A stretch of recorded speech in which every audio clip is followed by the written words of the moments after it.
All right, now picture this. You're in Minecraft 1.17 and you just got done harvesting this beautiful amethyst geode. That is, of course, why your inventory is completely empty and you're in creative mode.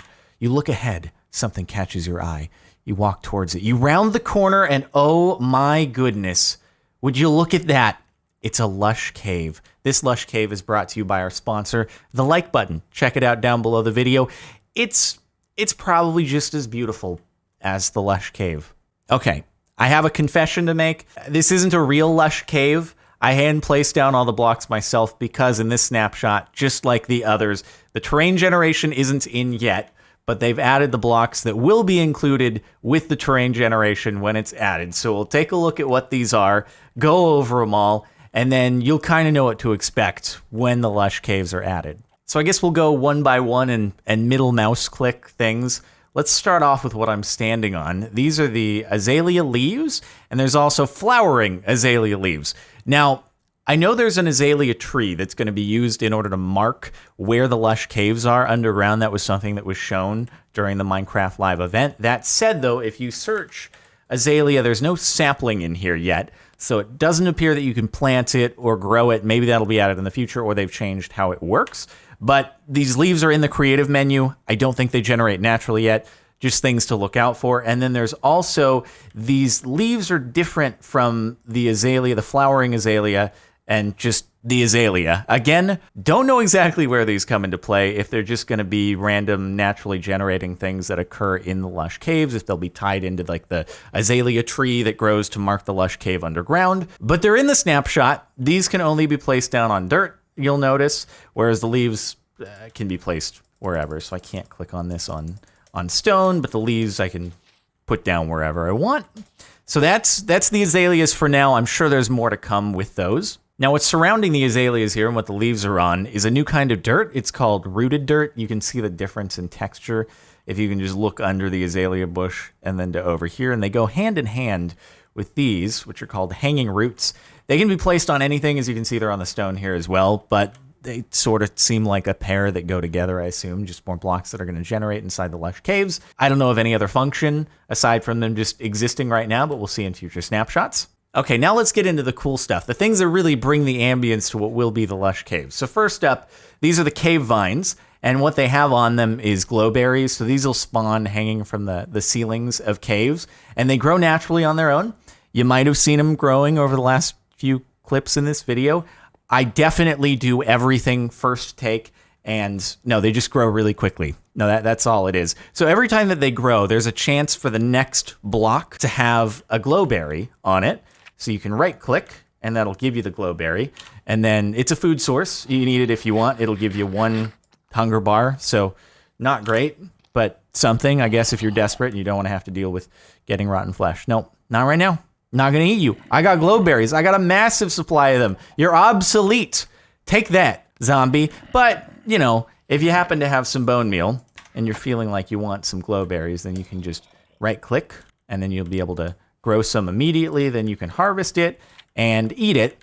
And as you probably noticed, it's a light source as well. So if I get rid of these torches here, there's still plenty of light going on, and that's just from the glowberries that you can see here.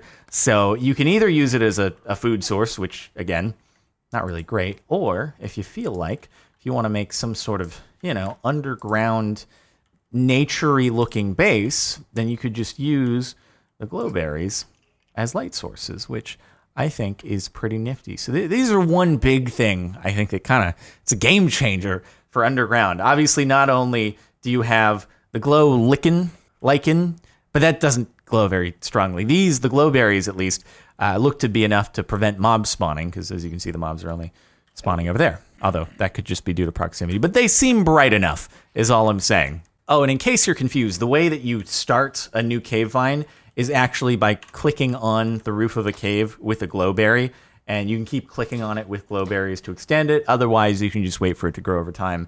And like I said, there's a chance that every new growth will have a glowberry on it when it glows naturally.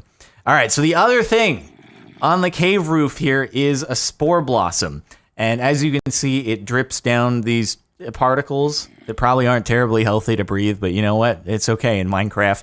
And again, I assume that these are just going to generate naturally in the cave. Stop grunting. Don't you see I have important things? I'm tired. Yeah, that's right. Walk away. So just another kind of pretty interesting new thing. The model in the inventory kind of catches me off guard, though, a little bit. It really looks like something from mod. I assume the art is, it's preliminary and it might get changed. But yeah, it's just, I don't know what it is about it. It just looks very different. It's like very 3D modeled as opposed to the normal Minecraft item textures. But I'm always into something different with the new updates. And then finally, we have moss. So these are moss blocks. As far as I know, I don't think that there's a crafting recipe for them. I could be wrong, but again, I think it's just going to be something that grows naturally inside of the Lush Caves. And what's next to it are the moss carpets, because, why not, right? So the way that you craft moss carpets, same as you would normally do for other carpets. You can just take a couple moss, put it in the crafting table. There you go. Now you've got some moss carpets. But I think the majority of this stuff is going to be naturally generating, not going to be things that you're crafting outside of the moss carpets, which may or may not exist naturally. Might be something you have to craft, but otherwise, all this stuff is just going to be things you're seeing inside the Lush Cave environment, and pretty cool, dude. I mean, this is a big change for what you're used to seeing. Like, you have this over here. Ignore the amethyst geode, because that's pretty cool, too. But you have this. You're used to this. Yeah, a little bit of copper, too. And then it's like, boom, this is what's new. This is pretty cool. I can't wait for the terrain generation to actually be added in. I'm sure it'll look much nicer than what I've just, put together here by manually placing down blocks. But that's not all. Next up, we'll go above ground and check out the Dripleafs.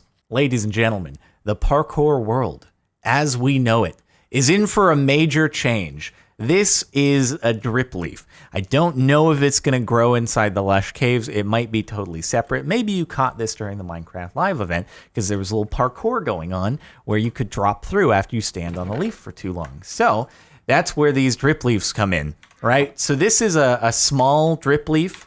That's what is in my inventory as well. Like, it's similar to the Spore Blossom. It's got a really interesting, 3D model looking texture. Maybe it'll change in the future. But these can be planted either on clay, because apparently clay is moist, or it can be planted on dirt as long as it's underwater. But it cannot be planted on dirt if it's above ground out of water. So you have to have clay for that. Then you can click on it with bone meal, and it grows from the small Dripleaf into a big Dripleaf, which you can harvest using your fist or what have you. And then the big Dripleaf, you can kind of place that wherever you want. It's not bound by the rules that you had with the small Dripleaf. Once again, you can come over here underwater, and I can click on this. It'll grow into the big Dripleaf. Again, you can give it a harvest.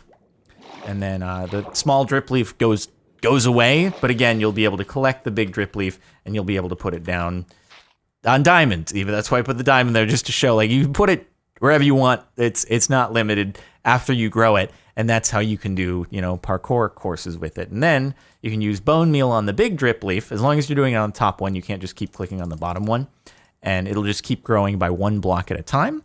So you can either do it that way, or you can put it on a block right below it. But again, if you want the punishment for falling, you're going to need to have it on top of a longer vine. So we stand on top of here for too long, then it drops down, and then eventually it resets after a few seconds. So we got legit platforming stuff going on right now. And it gives you that little warning for just a second before it fully dumps you off. So if you see this, if you see the small, and you can react in time, then you'll be able to potentially save yourself. So I've just lined up this small little Dripleaf course here, and it just makes it so you gotta go fast. You gotta zoom. Oh, and he makes it up on the tree. First try. MC Champs might not happen for a few months, but I still got it.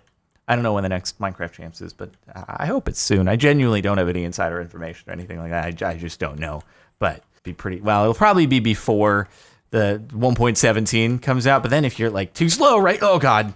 See, it gives you that pressure, dude. Now, you might be thinking once it does that, if you jump off, does it reset? And the answer is yes, if you get off in time. Also, though, if you stay on it, even if you shift, it's not going to keep you on. But what you can do is if you want to stay on for longer, you can hold shift on it, and it'll keep you up on it for as long as you want. And then, now I don't know, let's experiment right now. Say I stand up, go back into shift. It appears you can reset the timer just by holding shift. So if you want to big brain it, well, I guess you can do that. But, you know, if you've got pride, then you're going to just do it fast the way it's meant to be. Yeah, twice in a row. There we go. Take that, Dripleafs. I'm crushing it. Anyway, I just think this is super cool. I look forward to seeing like the implementation for maps and things like that. I think it'll be awesome. So that's another big thing in the new snapshot. Let's just move on to some final small changes. So this is powdered snow. Not a terribly fun place to be stuck if you're in survival, but it's also now not a terribly fun place to be stuck if you're a skeleton. So if we spawn a skeleton in here, we're gonna have to wait for a little bit, but eventually it will transform. I mean, maybe it's not bad for the skeleton. Maybe the skeleton wants to transform. Maybe it's aspired to be a stray its entire life or not life, and now it's finally going to achieve its goals. So that's one thing with the skeleton, which will happen in a few seconds. Give it some time once it freezes. On the other hand, though, foxes, if they go onto powdered snow, apparently you don't want to click in the powdered snow. That doesn't go well for them. But the foxes can stand on top of the powdered snow as long as they're not spawned in. I'm really sorry about that. I'm really sorry about that, fox. Hey, there we go. All right, so the stray is frozen. The foxes. Okay, I'll save you. I'm super sorry. No, I don't want to punch it. Oh no. Okay, it's fine. It's not fine. It keeps going inside. Keeps going inside. Oh no, now it's gonna happen with another. Okay, this has gone horribly wrong. So also, with powdered snow now, if you have a flaming arrow from a flame bow and it hits the snow, it'll now be extinguished. So there's that, but it has to like land in the powdered snow. If it goes through it, it seems to stay on fire, as you can see here. And also, powdered snow can now be pushed with the piston. So that's a new thing with it. Pretty cool. I don't know that there are any foxes left now. Really screwed this one up, huh? Oh my gosh. And also, did you know that with Dripleaf, you can shoot it with a projectile and it will break? It will at least drop the Dripleaf, but just another note about the Dripleaf. All right. So before this gets any worse and you call PETA on me, we're going to wrap it up. Thank you all for watching this snapshot. Make sure to like if you liked, subscribe here on the channel if you want to stay tuned for future updates where I'm more mindful about where I spawn the foxes. I'm going to get away from that noise. Yeah, so that's the thing. And a playlist in the description if you want to catch any of the other update-related videos for Minecraft 1.17 with all the snapshots. Oh, P.S., new thing with Drowned. I don't know if I'll be able to demonstrate it here or not, but now instead of having a rare chance to drop gold, they have a rare chance to drop copper. So you can now do a farm and potentially get a renewable source of copper other than going and mining underground. It's pretty cool, I think. I don't know if we'll stand much of a chance of actually having that happen here, but I'm going to give it a go. And if none of them drop copper, you can just take my word for it, I guess. Not seeing anything so far. And no, just looks like a lot of Nautilus shells and rotten flesh. But hey, it says it in the changelog, so there you go. Great. It's straight from Mojang's mouth. Not mine. Take their word for it. Okay, I'll see you next time.